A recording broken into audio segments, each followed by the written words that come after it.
हरियर हरियर सावन वाइल हो, बोल बम के गूंजे संसार हो।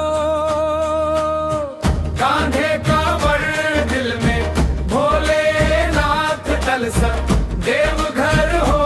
जय जय भोलेनाथ, जय जय भोलेनाथ, जय जय भोलेनाथ।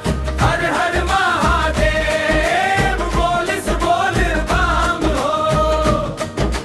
गंगा जल भर के निकसल बानी, भोले बाबा के दर्श पावे के ठानी। राह कठिन बा मनवा धीर हो,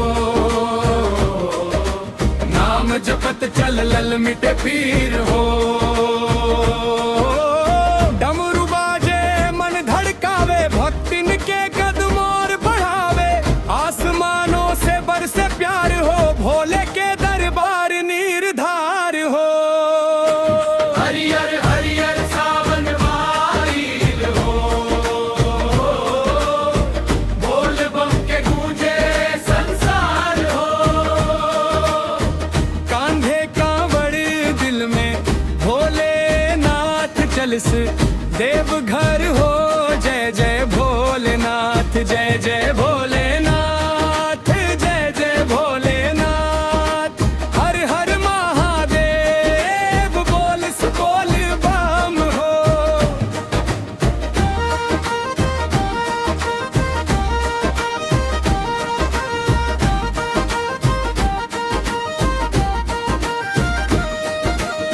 डमरू बाजे गूंजे जयकार, महादेव करी है सबके उद्धार। सर पर कांवड़ मन में उजियार, बाबा के छुअते मिलेला प्यार।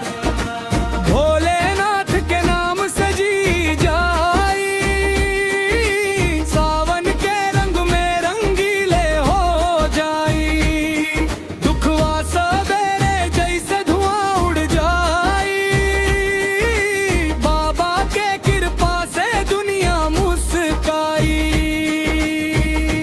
हरियर हरियर सावन वाइल हो, बोल बम के गूंजे संसार हो। कांधे कांवड़ दिल में भोलेनाथ चल से देवघर हो। जय जय भोलेनाथ, जय जय भोले